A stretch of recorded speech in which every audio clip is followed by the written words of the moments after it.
Stories. This channel is designed. Hey Jasper, welcome back. A chemical chain reaction. Todos estejam bem e seguros. Pessoal, então, boa noite a todos de novo, para quem está entrando. Acabei de fazer uma breve introdução aqui com o professor Mário. E, professor, pode continuar o seu raciocínio. Eu estava agradecendo porque eu gosto muito de fazer isso. Sempre que me convida, eu participo. Só uma questão de horário, mas sempre eu gosto de participar. Esse período agora eu estou de férias do IFAM, então está mais tranquilo.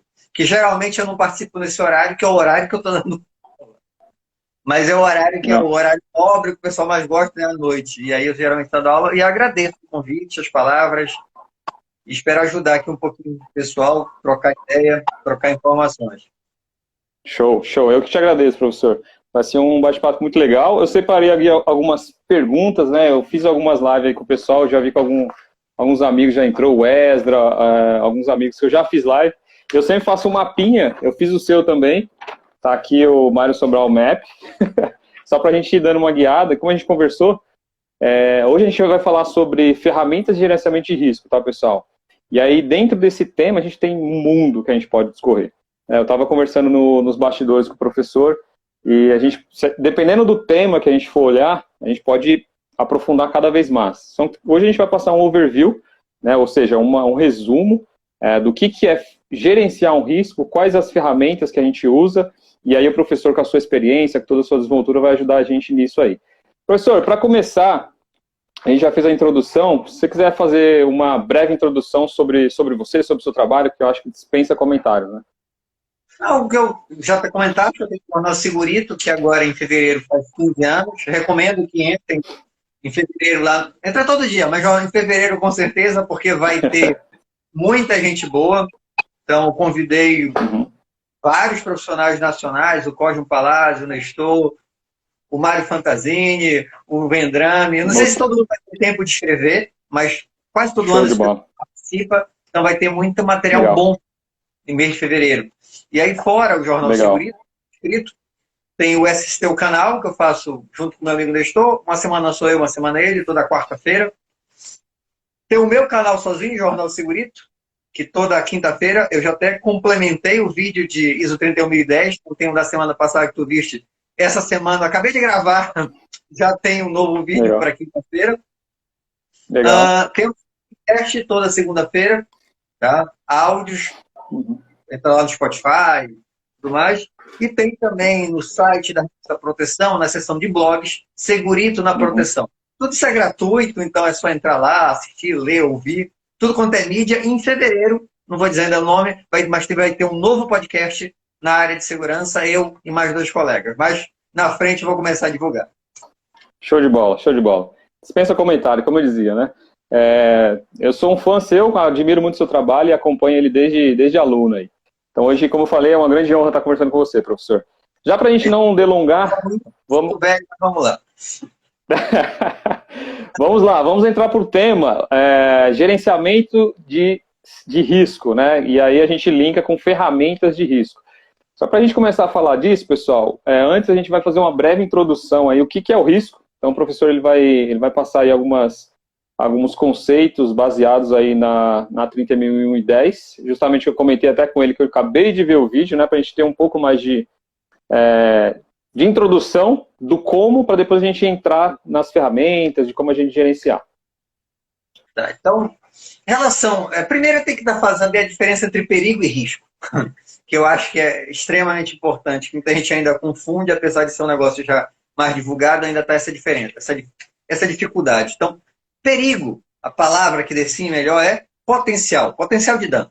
Tá? Então, se eu for colocar numa única palavra, potencial. Então, algo que vai causar tem um potencial de dano para alguma coisa. E risco é probabilidade versus gravidade. Se eu fosse também resumir em 2 palavrinhas, probabilidade versus gravidade. Eu vou colocar um exemplo que eu sempre coloco, que eu acho interessante, tem até um vídeo sobre isso, que é o exemplo do buraco. Vou tentar ser rápido em relação a isso. Imagina um buraco de 9 metros de altura, sem proteção, e um buraco de 9 metros de altura com proteção. O perigo, o potencial de dano dos 2 buracos é exatamente o mesmo. Porém, aquele que tem um guarda-corpo, apesar de ser o mesmo perigo, ele tem menor probabilidade de ocorrência. Então, ele tem menor risco. Então, percebe que há uma diferença. Perigo, os dois buracos têm o mesmo potencial de dano. Só que aquele que tem uma proteção, um guarda-corpo, uma sinalização, terá menor probabilidade, então tem menor risco. Então, só para a gente entender aí a diferença, se quiser complementar com alguma coisa, tentei ser o mais sucinto possível. Não, legal. Eu também sigo nessa ideia. Eu sempre brinco com o pessoal, né, em treinamento, alguma coisa, quando eu vou explicar um pouco sobre risco, né? Não tem como a gente entrar numa sala ou num lugar e falar, nossa, esse lugar aqui está cheio de risco, se a gente não calcular, né? Porque risco é um número. Eu tenho que saber qual é o número que está ali. Se ele é pequeno, se ele é médio, se ele é alto. Então, essa nuance de conceito, ela é muito importante para depois a gente seguir à frente, né, entender o gerenciamento e entender como avaliar o risco. Então, só complementando essa analogia do senhor, eu posso te chamar de senhor? Não sei se fica estranho. Mário. Para você, Mário. Então, é muito legal isso. E aí, dentro de normas, né, a gente acaba tendo bastante ferramentas relacionadas a isso.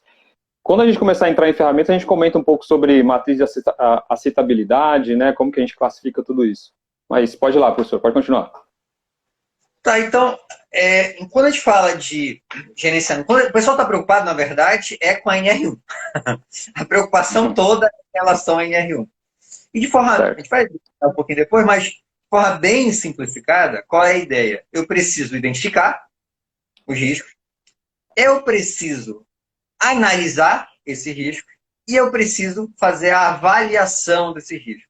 Esse processo de identificação, análise e avaliação, apesar de repetir, é o processo de avaliação de risco. Então, a avaliação do risco é identificar, analisar e avaliar. Isso, vocês conseguem verificar isso na ISO 31000, na ISO 31010. Professor, eu preciso comprar norma? Não precisa comprar norma. Tá?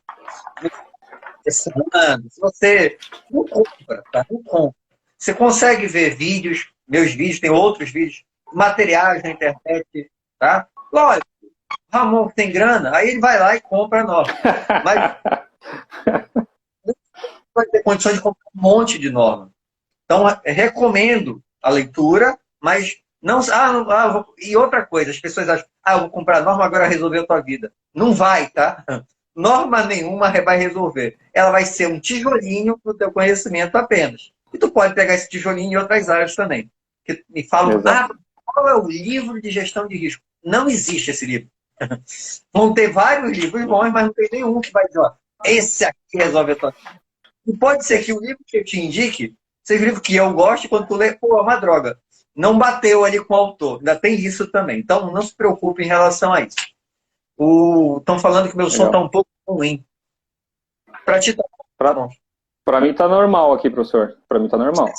Pessoa especificamente, às vezes depende da internet da pessoa também. Mas se mais alguém reclamar aí, talvez meu som seja ruim. Tá bom. Aproveitando, pessoal, para quem entrou, boa noite de novo. Se vocês tiverem algum tipo de pergunta específica, tem uma caixinha aqui com uma interrogação, um ponto de interrogação, pode colocar aí que depois a gente volta perguntando, tá? O som está ótimo, o Léo falou. Bom, acho que dependendo de alguns aí tá ficando ruim, né? Mas às vezes é a internet. Exatamente. Professor, você falou uma coisa muito importante.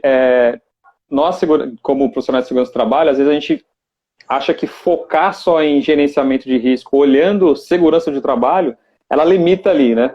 Eu, particularmente, aprendo muito com gerenciamento de risco com o mercado financeiro. Hoje, se você olhar o mercado financeiro, ele tem, fugindo um pouco aqui do tema, mas ele tem muitas nuances que você consegue entender de gerenciamento de risco, um pouco mais de percepção de risco, quando eu tenho que fazer algum tipo de ação, e fazendo uma analogia para o nosso mundo aí de IHS, né? Como que a gente tem que não somente olhar para a segurança do trabalho, vendo profissionais de segurança do trabalho, porque tem várias outras áreas que a gente pode aprender muito com isso, né? Acho que foi um ponto que o senhor comentou e levantou a bola.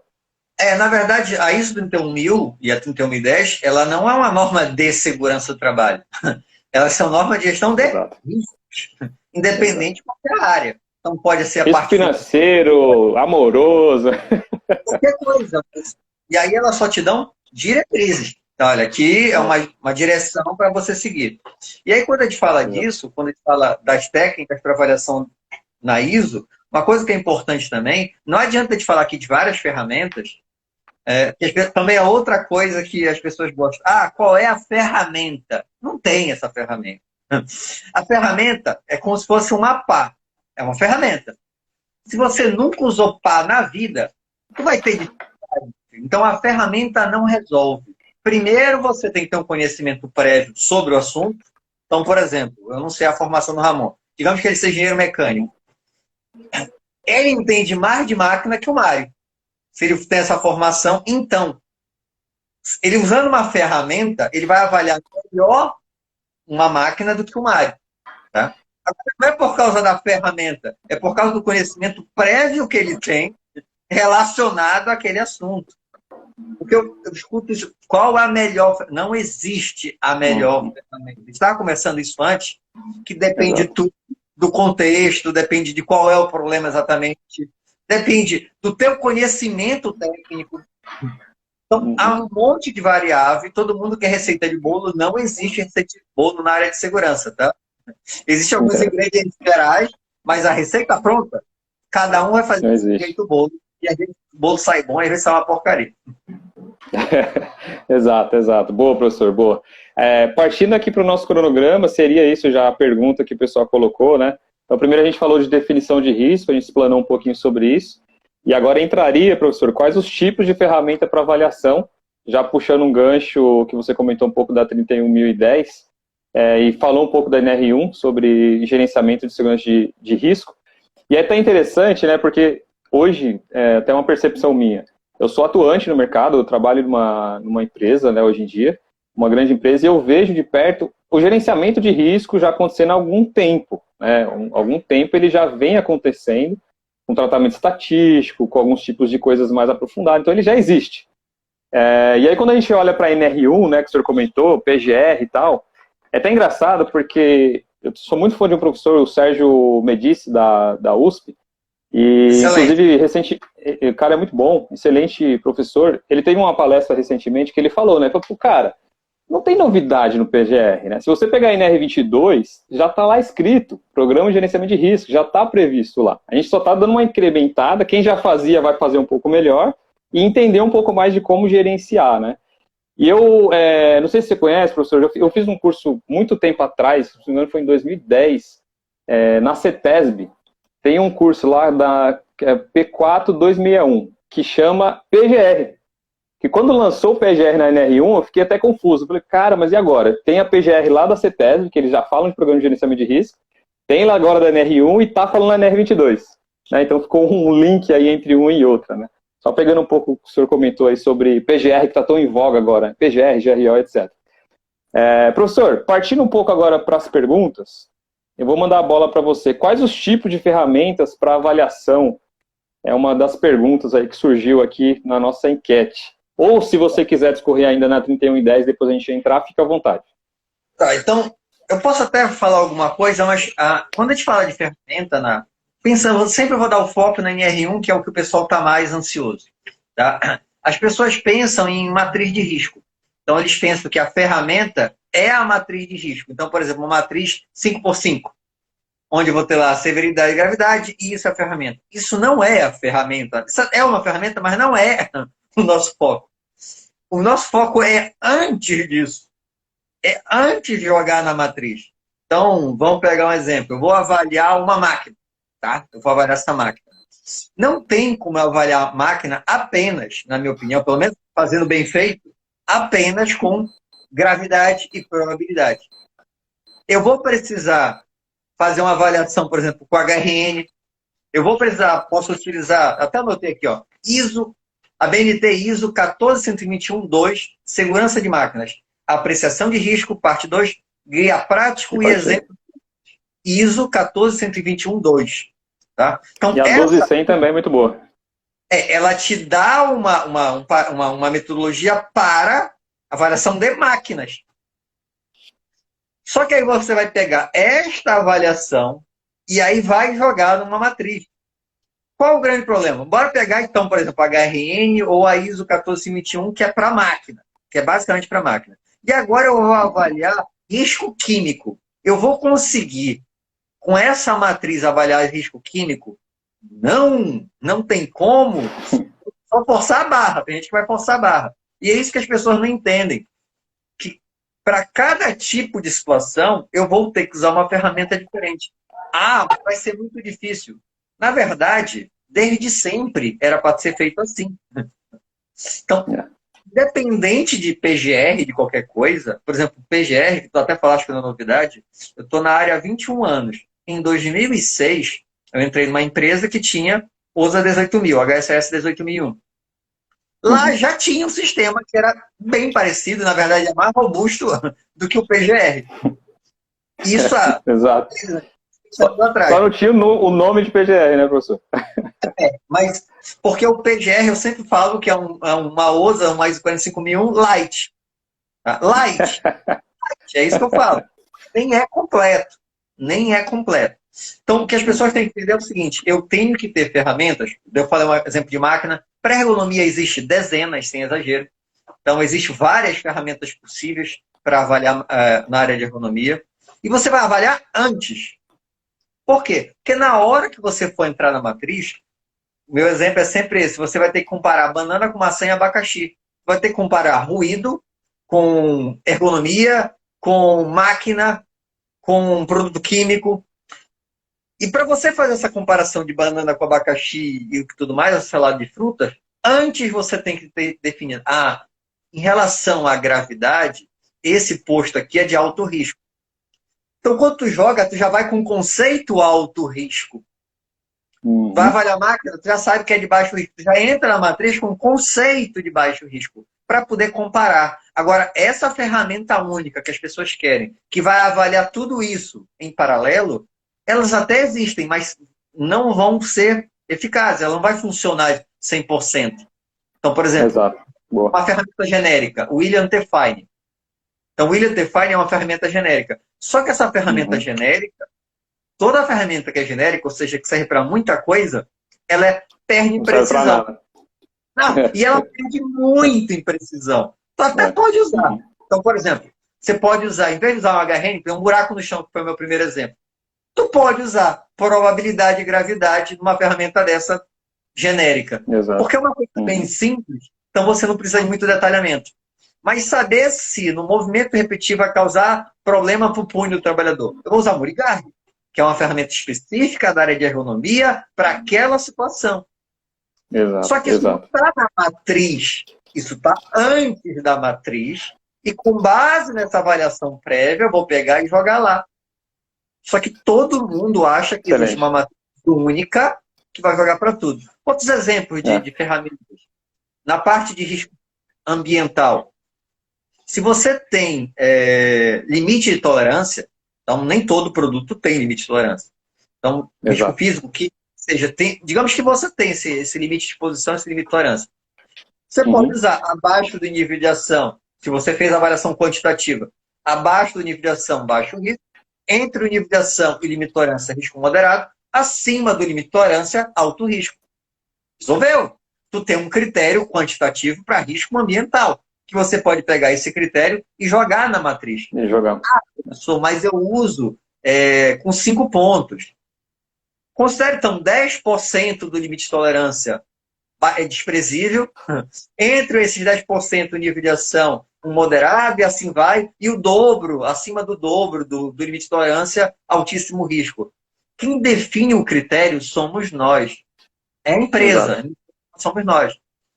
Então, não existe uma única ferramenta. E uma coisa que eu falo em toda live é: na hora que você aplicar esta ferramenta, igual você pega uma ferramenta padrão, estudou no livro e vai aplicar na sua empresa. Toma cuidado. Por quê? Porque às vezes, quando tu aplicar, não é que está errado, mas não bate 100% para a tua empresa. Dá um exemplo. Nessa primeira empresa que eu trabalhei com 18.000, nessa empresa, o que aconteceu? A gente pegou uma metodologia, foi aplicar. E tudo dava alto risco. Não fica errado. E estava dando tudo alto risco. Não dá. A gente não tem como tratar tudo. A gente mudou os critérios de pontuação. Aí tudo estava dando baixo risco. A gente mudou de... Estava dando em torno de uns 30% de alto risco. Eu falei, não, aí tá ok. Tá tranquilo. Porque qual é, no final das contas, o objetivo disso tudo aqui? é para eu estabelecer quais são nossos critérios de prioridade. É para isso que serve, no final das contas. Exato. E uma coisa que está faltando na nossa norma, na nossa NR1, é que não tem lá uma coisa que é importantíssima, é objetivo. Ele não coloca isso lá. E eu não consigo visualizar um sistema de gestão que não tenha objetivo. Objetivo. Não sei para onde eu vou, né?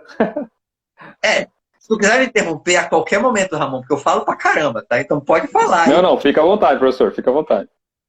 Só queria pontuar um ponto rapidinho que você comentou sobre ferramenta, né? Inclusive, eu estava num grupo aí, alguém perguntou uma vez, qual é a melhor ferramenta? Que, inclusive, é a pergunta aqui que a gente está discorrendo, né?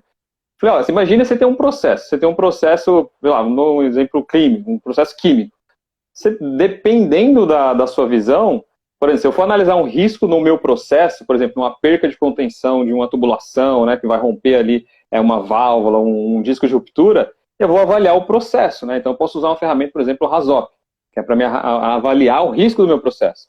Agora, no mesmo processo, um operador que vai lá apertar uma válvula gaveta, eu posso usar simplesmente uma JSA, que é uma ART simples. Então, assim, o mesmo processo, eu tenho diferentes ferramentas, igual você comentou, né, professor? Eu posso ter diferentes approaches naquele sistema, com diferentes versões de análise de risco. Então, isso depende muito da sua necessidade. Então, não existe, eu concordo plenamente com o senhor não, com você, Mário, que não existe uma única ferramenta, não tem uma pílula secreta que você tome e agora eu avalio tudo com essa. Agora tem um problema que você tem que tomar cuidado, você precisa das duas ferramentas.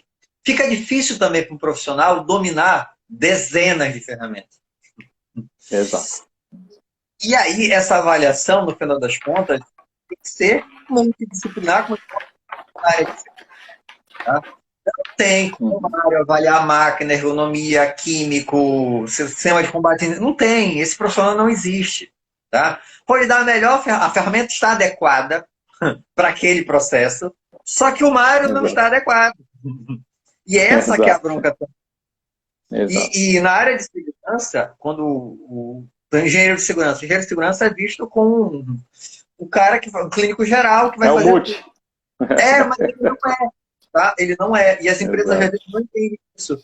Olha, para avaliar a máquina, eu vou ter que encontrar um outro cara, tá? Mas tu é engenheiro de segurança? Eu sou, mas eu não entendo desse assunto. Como tu não entende? Eu estou pagando para ter um engenheiro de segurança. E a gente tem que começar a valorizar quem manja. O cara manja daquilo, ele vai avaliar aquilo. Eu manjo desse assunto aqui. Por exemplo, a minha área é mais higiene ocupacional. Máquina não é minha área. NR10 não é minha área, eu tenho uma noção. Tá? E aí a gente acaba aplicando numas áreas que não domina, o que acontece? A nossa identificação vai ser uma porcaria, porque a gente não tem conhecimento. Então a nossa identificação vai ser uma porcaria, a nossa análise será ruim e, consequentemente, isso tudo é para tomar uma decisão. A nossa decisão será ruim. Porque o que a gente faz? A gente pega todas as informações, e na verdade não é a gente que toma a decisão, tá? Quem toma a decisão é o chefe. A gente pega toda a técnica, olha, isso aqui é o que eu acho importante, eu acho interessante fazer. Aí, chefe, vamos fazer isso ou não? Ele vai dizer, olha, faz isso, não faz aquilo. Mas se você fez a coleta de forma inadequada, a decisão vai ser ruim, porque você não tem as informações necessárias. Tudo isso, as pessoas sempre esperam receita de bolo. Não existe. Eu insisto. Porque eu fico indignado. Não, mas como é que eu faço? Não tem uma resposta assim. Dando mais alguns exemplos de ferramenta.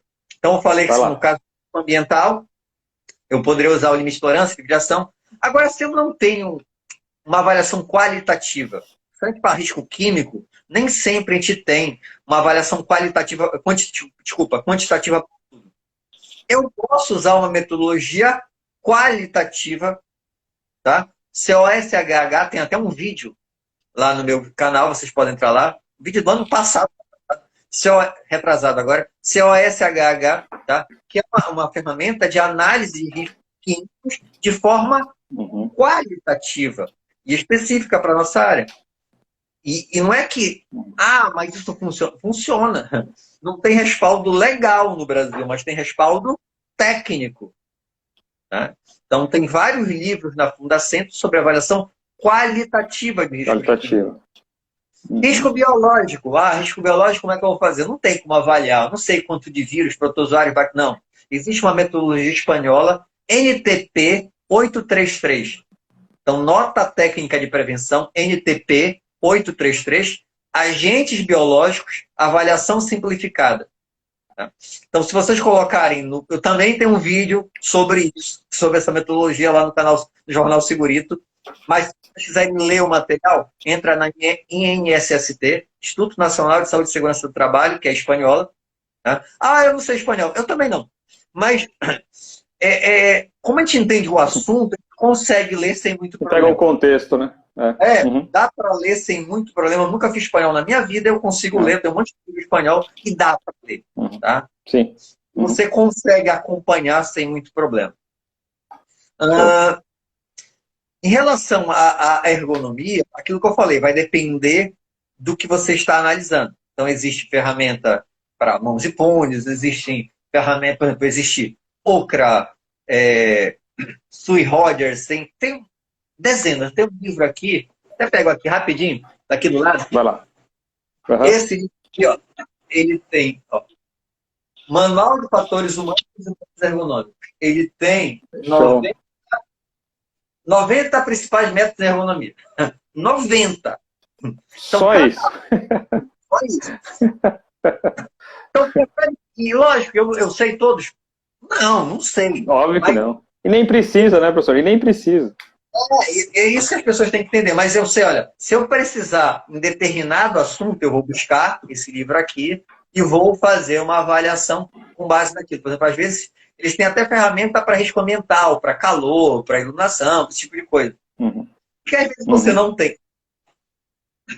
Então, tu citaste Rasop, por exemplo, que em situações específicas vai ser interessante utilizar, em outras não é necessário. Não tem nada a ver, exato. Uma ferramenta básica, que nem todo mundo usa, Brainstorm. Então, é uma ferramenta básica, mas que ajuda, principalmente na parte de identificação. Então, você quer identificar os riscos. Senta lá o Mário, o Ramon, Pedro, todo mundo, vamos sentar aqui. Primeiro, as pessoas fazem muito aleatório o brainstorm. Não, qual é o objetivo? Bora pensar primeiro. O objetivo é identificar tais problemas. Não é assim totalmente aleatório. Eu tenho que saber sempre o objetivo. O objetivo é esse. E a partir daquele objetivo, a gente começa a dar sugestões. Então, uma forma também. Outra forma interessante de fazer avaliação é entrevista. Então, o Ramon entende muito de determinado processo, e ele é lá da manutenção. Qual é a melhor pessoa para eu conversar, para eu identificar os problemas? Não é no livro, não, a ferramenta é entrevista. Ramon, olha, eu preciso saber disso. E numa entrevista eu vou fazer essa identificação.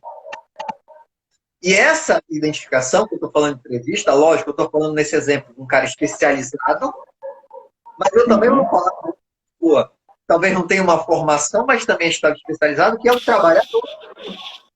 Exato. E é onde que estão as fontes de conhecimento. É nesse cara aí que sai. Exatamente. Então, sempre. Eu só vi um lado. Então, essa entrevista, isso está na minha.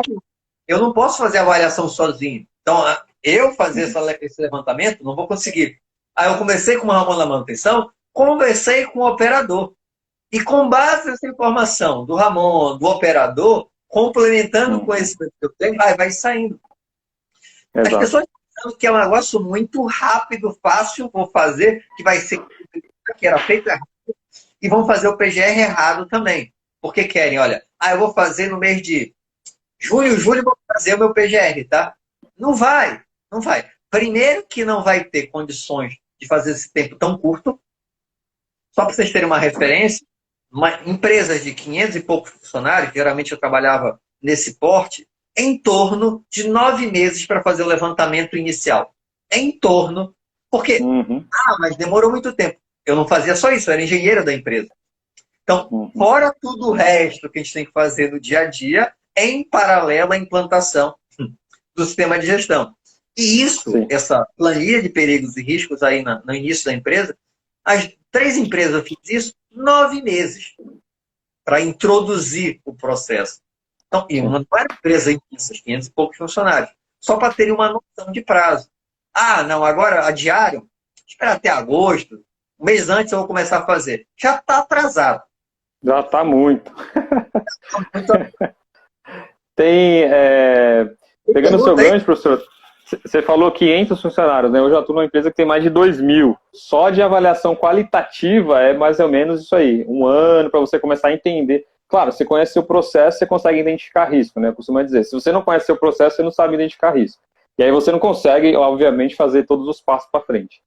Para ter um exemplo, eu não trabalho nessa empresa, já prestei serviço para essa empresa, uma empresa de 8.000 funcionários, 50 itens de identificação. 50 mil. Oh, Lord.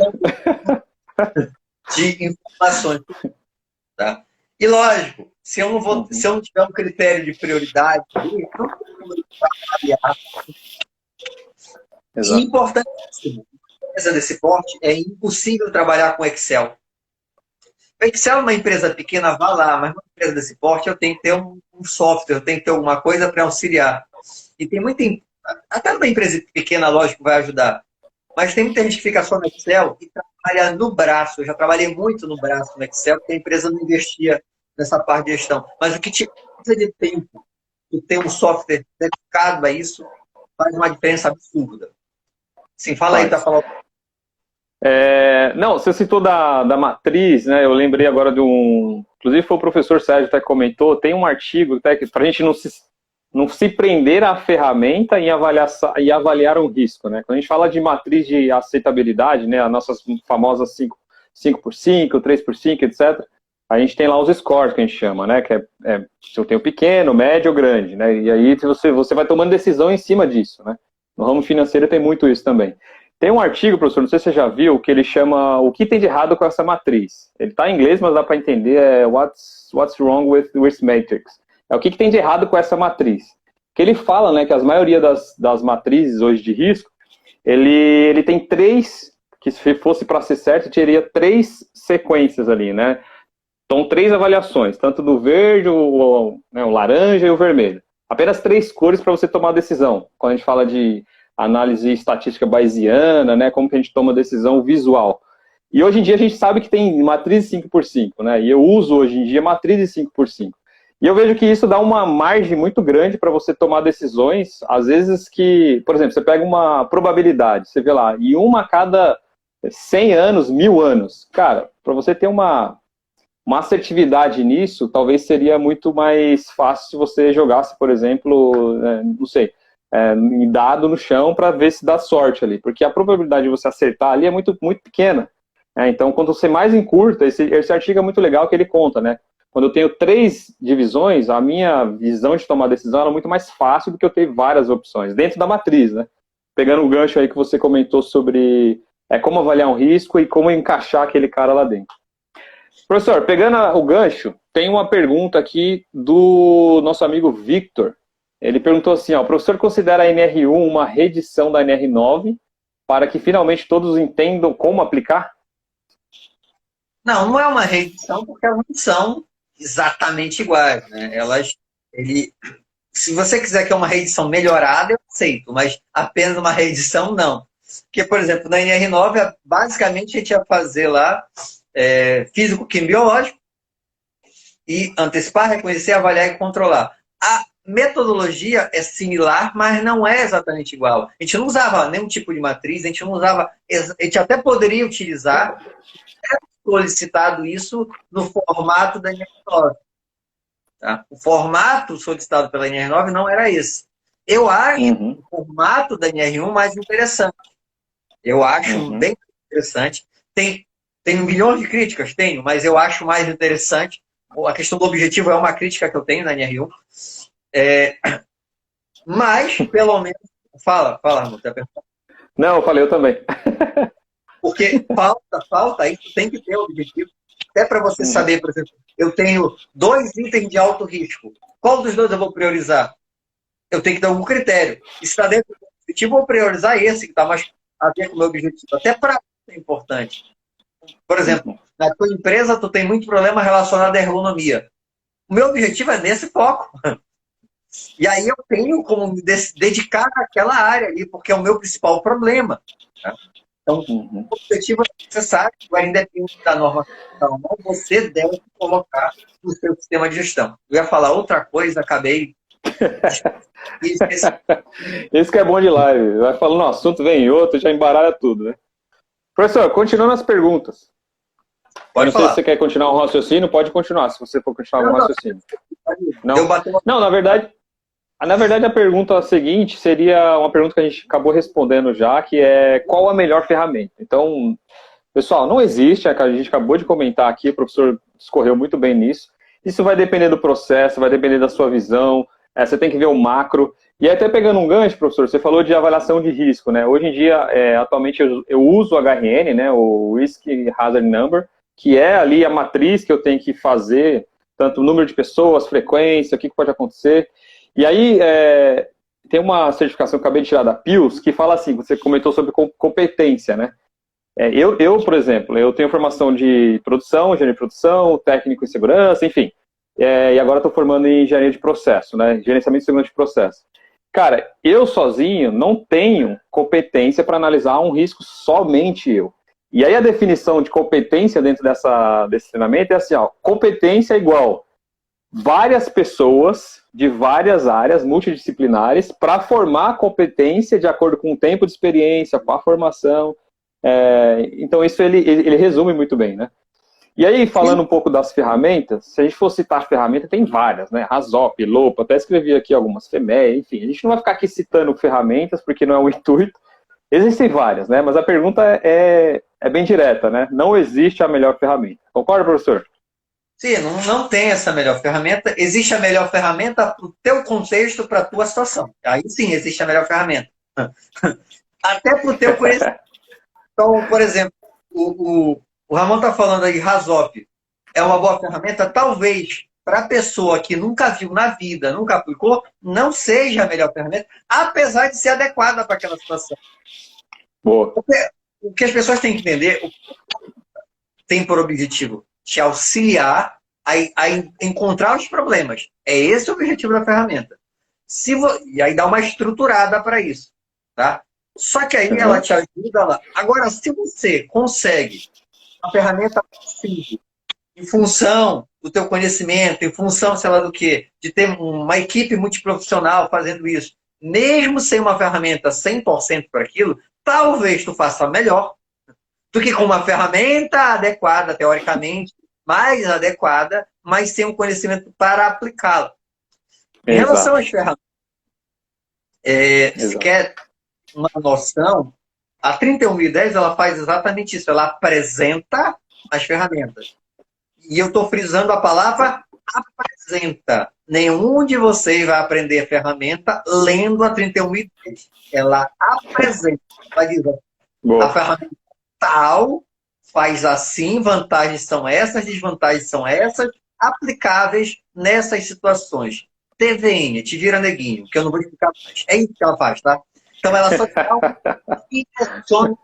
Ela só te diz, olha, é isso, isso, isso. Então ela apresenta algumas dezenas de ferramentas, umas 30 mais ou menos, e ela vai te dizer, ó, essa é para isso, essa é para aquilo, essa é para aquilo. Brainstorm é uma ferramenta, app é uma ferramenta. Então ela entrevista é uma ferramenta, essas ferramentas, então ela vai apresentar as ferramentas, e se você quiser aplicar, você vai ter que procurar um outro material para aprofundar o conhecimento, e dependendo da ferramenta, a simples leitura não será o suficiente. Talvez tu vai precisar fazer um treinamento, tudo depende do grau de profundidade e do que tu precisa na tua empresa. Tá? Então, eu sempre falo, começa simples. Começa com aquilo que você consegue fazer. Aos poucos, tu vai ver que não é suficiente. Você vai precisar ter alguma coisa um pouquinho mais elaborada. Até matriz de risco, começa a 3x3, que não é o ideal, às vezes.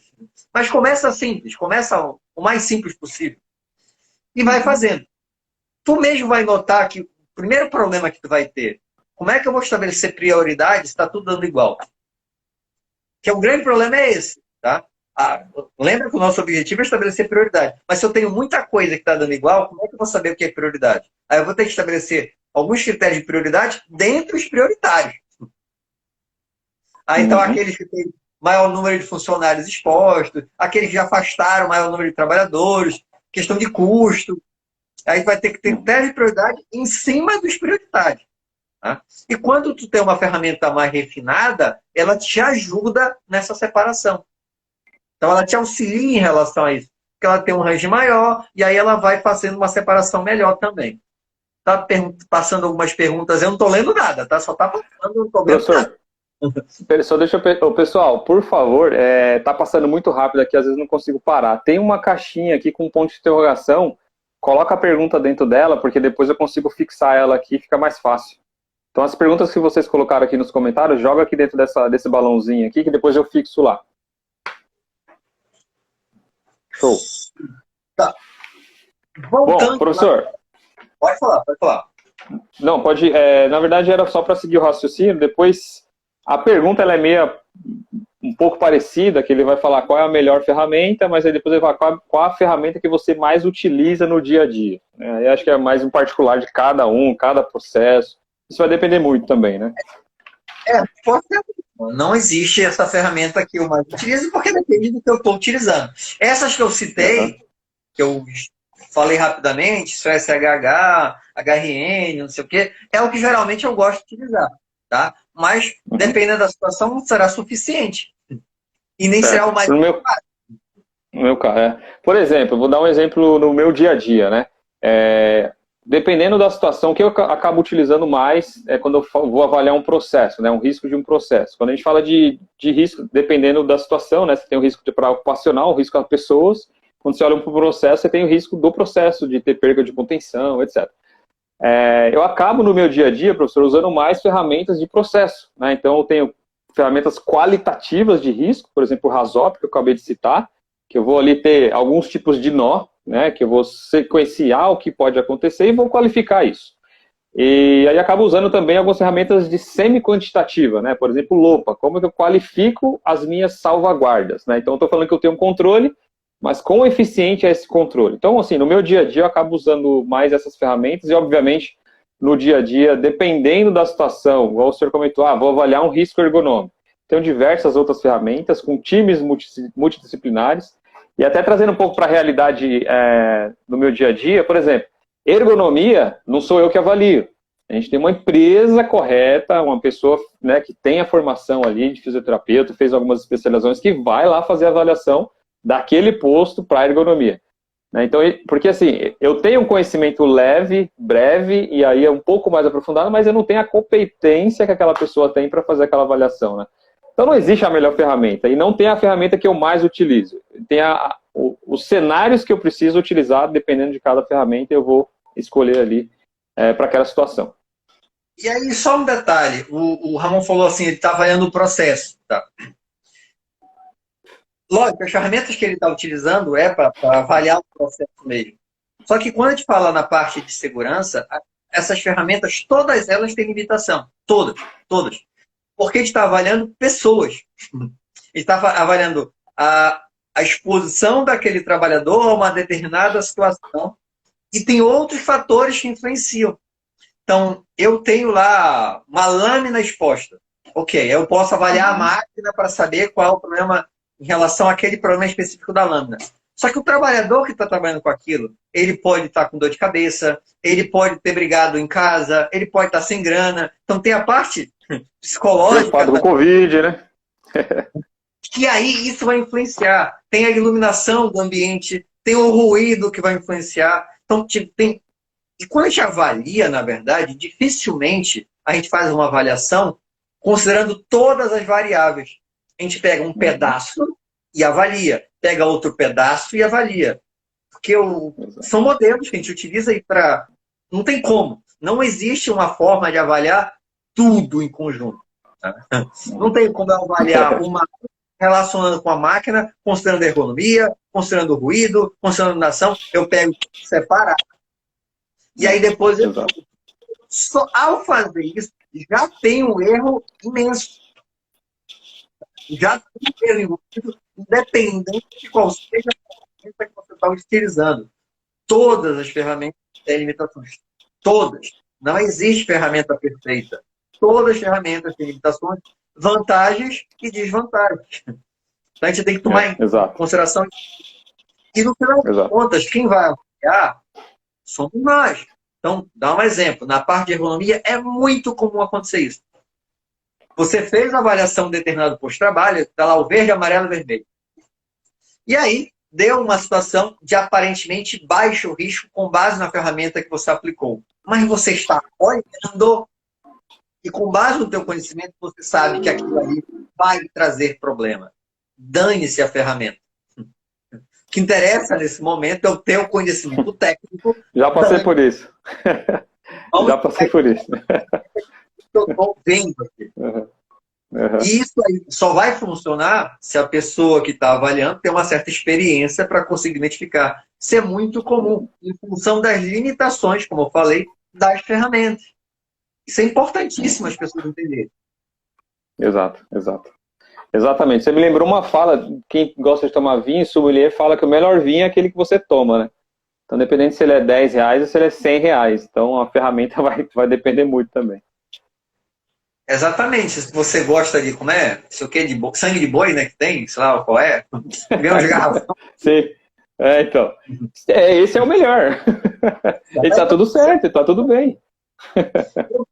Nem bebo. Pra mim, qualquer um é ruim. Show. Show.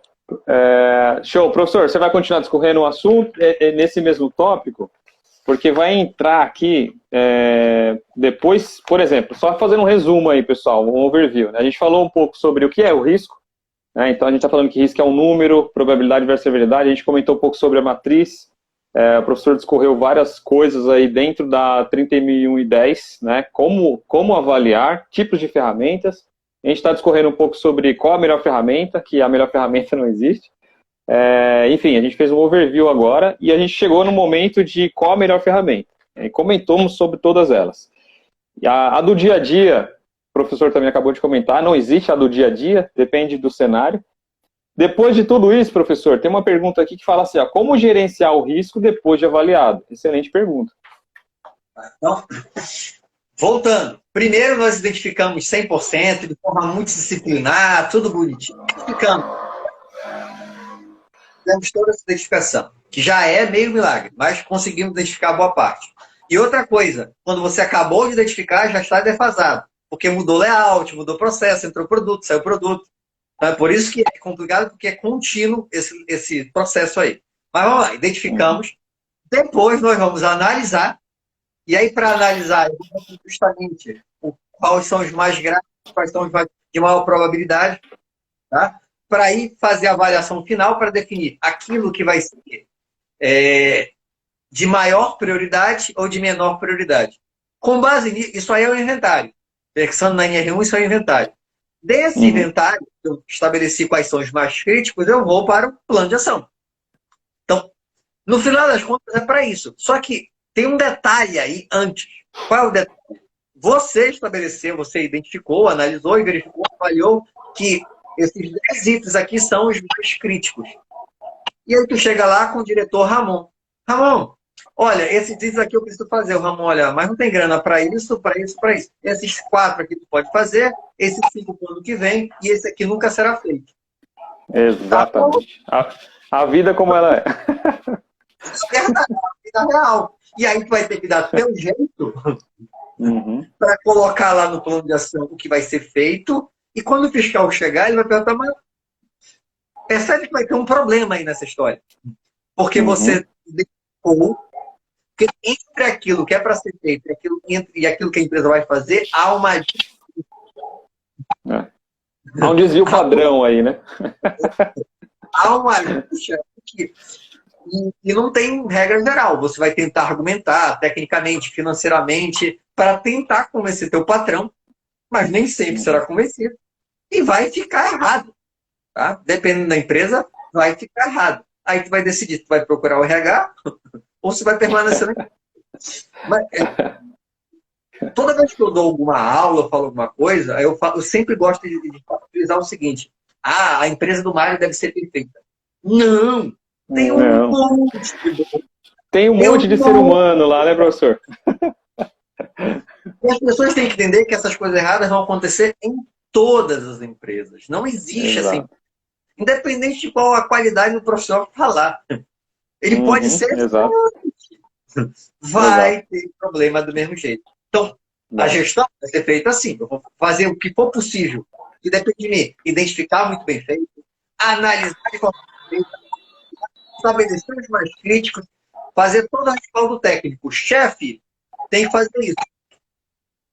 Ele vai dizer não para algumas coisas, ele nunca vai dizer sim para tudo. Você vai tentar argumentar tecnicamente, financeiramente, tudo que for possível, mas você não manda na empresa. Aquilo que passar vai para o plano de ação e aí vai fazendo os ajustes. Monitorar para ver se aquilo que você pensou que ia dar certo realmente está dando certo, que às vezes não dá. Monitorou, na hora que você aplicou, percebe que já está desatualizado o teu inventário, porque a probabilidade diminuiu, porque tu estabeleceu um controle, já volta novamente para revisar o teu inventário. Exato. É um documento vivo, né, professor? Só que as pessoas acham que vão fazer hoje, como tem lá 2 anos, daqui a 2 anos vão fazer de novo. Antes da 2 anos que está escrito na norma, escrito lá, forma contínua. Pode ler lá o trecho. Então, antes tem a avaliação de forma contínua e revisão a cada 2 anos. Eu não sei se a palavra é revisão, mas é como se você fosse fazer uma análise da sua gestão. Uma análise global, né? Isso. Mas o processo é contínuo. Isso está escrito lá. Contínuo. Exato. E isso era para ser feito no PPRA. Então, por que contínuo? O professor só está doido, vai dar muito trabalho. Porque imagina, tu acabar de fazer seu levantamento lá teu inventário. Acabou agora em janeiro. Fevereiro mudou o layout, fevereiro chegou um novo produto químico, fevereiro chegou uma nova máquina. Tu vai esperar até o ano que vem, o teu trabalhador exposto. Não tem lógica isso. Não tem como. Exato. Nenhuma lógica. Mas era o que era feito na maioria dos PPRAs das empresas. Então, em vez de fazer de forma contínua, não, ano que vem a gente trata disso. Agora, bora cuidar de outras coisas. Não dá. Professor, show de bola. Eu não estou nem acreditando, já passou aqui 57 minutos. Meu pai amado. O tempo voa. É verdadeiramente uma aula aqui. Estou adorando estar conversando contigo, professor. É uma honra mesmo estar ouvindo, tendo uma aula aqui ao vivo vendo o senhor. Só para contribuir com o assunto, né, sobre gerenciamento de risco, sobre a pergunta, eu sempre sou do conceito ali da velha guarda, né? Eu tenho que antecipar, né? Está na nossa norma, né? Eu reconheço, eu avalio e depois eu vou medindo aí os controles e vou gerenciando isso. E aí, assim, na minha opinião, como que a gente sabe se um risco ele vai fazer mal à nossa saúde ou não, né? Eu tenho que saber com o que eu estou usando, qual é a característica dele, né? O tempo de exposição. Enfim, eu vou entendendo o meu risco para depois eu começar a gerenciar ele, né? Eu não tenho como gerenciar um risco que eu não estou entendendo ele previamente. Então, acho que é um ponto interessante aí para citar. Pode continuar, professor. A fase mais importante é justamente o reconhecimento. Se senão você não gerencia. Só que as pessoas acham que a fase mais importante é a avaliação. Não é a avaliação. A fase mais importante é reconhecimento. E reconhecimento é tudo. Então, qual é a criticidade daquele... E não é só o reconhecimento do perigo, mas o reconhecimento do processo. Então, por exemplo, o teu processo lá, tu sabe qual é a produção diária da tua empresa? Exato. Saber. Por que você tem que saber? Exato. Porque a produção da tua empresa são 1000 peças de alguma coisa. E hoje está dando 300, vou fazer avaliação de risco, vai dar errado. Não é um dia... E até para você discutir tecnicamente, para você sensibilizar uma alta direção, cara, se você não entender o seu processo e se você for lá só falando de segurança, às vezes ele não entende de segurança, né? Ele não sabe o que é segurança. Então você tem que sensibilizar o cara falando a língua dele, né? Então acho que um princípio básico é isso, né? Conheça o processo. Você tem que saber qual é, por exemplo, o período de sazonalidade da sua empresa. Tem empresas que produzem mais, por exemplo, geralmente próximo do Natal, há uma maior produção, agora janeiro e fevereiro cai, despenca. Isso aí faz diferença nas tuas avaliações completa. Exato. Tudo vai fazer diferença. A ergonomia, químico, período do ano que é mais quente. Aqui em Manaus, o ano todo é quente, mas agosto, setembro é um inferno. A diferença faz. Dezembro, janeiro, chove um pouco mais. Faz diferença no resultado, não só da avaliação de calor. Vapora mais produto químico, tem mais produto químico no ar. Vai fazer diferença na tua avaliação química. Isso é saber do processo. Então você tem que entender do processo para poder fazer um bom reconhecimento. Tá? E Exatamente. Eu não posso pegar, eu vou fazer meu PGR em agosto. Não, o PGR é... Então você tem que entender o que acontece durante o ano todo. Ainda tem a bronca final. Qual é a bronca final? A nossa amostragem é uma porcaria. A gente pega uma amostra, dosimetria, grandes coisas. Foi uma amostra no ano. Não significa grande coisa, principalmente se você não avaliou isso. Se você não avaliou o processo e não sabe se é um dia típico. Tá? Então, tem tudo isso envolvido e as pessoas acham que vai... E estão achando que o PGR vai resolver a história. Não vai, tá? Não vai. É uma ferramenta a mais, é um modelo de gestão a mais, né? Mas, de fato, não é a solução. Professor, eu acho que já vai acabar nosso tempo aqui. Então, assim, eu queria já pedir para você fazer aí as suas considerações finais, e aí eu faço as minhas aqui rapidinho, já te agradecendo de antemão. Foi um bate-papo muito legal. Espero que todo mundo aí que ficou até o final aqui tenha gostado, né? E já vou fazer o convite para fazer a parte 2, tá? Pra gente continuar esse papo. Então fica à vontade. Não, é só para recomendar sempre que, primeiro, leia o NR1. Tem muita gente que quer trabalhar e não lê nem NR1. Se for possível, dá uma lida na 10, na 31.000, pega um livrozinho, complementa. Não vai ser num único material que você vai aprender, tá? Não existe isso. Você vai ter que devagarzinho, juntando, ver o Ramon, ver o Mário, ver outros profissionais, e juntando tudo, você vai conseguindo consolidar as informações na sua cabeça. Tá? Me sigam aí no Jornal Segurito, que eu falei no início, esse é teu canal, Jornal Segurito no YouTube, Segurito na Proteção, no site da Proteção, Segurito em Cast da segunda-feira. Então, me sigam aí. E livros, os 2 livros estão esgotados, eu tenho que revisar ainda, mas O Mundo Paralelo, o 3º livro, está disponível lá no Jornal Segurito. Estou na fila. Estou na fila do livro. E obrigado pelo convite. Eu que agradeço, professor. Pessoal, muito obrigado aí para todo mundo que continua aqui com a gente. Tem algumas perguntas que eu não consegui responder, mas vai ter outras oportunidades. E também peço aí, para você que não conhece meu trabalho, dá um pulo lá no meu Instagram. Também falo de IHS, falo de segurança. E a gente está sempre compartilhando conteúdos por lá também. Professor, muito obrigado. Deus te abençoe e tenha um ótimo dia aí, cara. Muito obrigado mesmo. Eu vou me despedir no final. Espero que tenham gostado. Se gostaram, já sabe. Curte, compartilha. Alguma dúvida, é só mandar e-mail para sobralj@hotmail.com. Um abraço e até a próxima.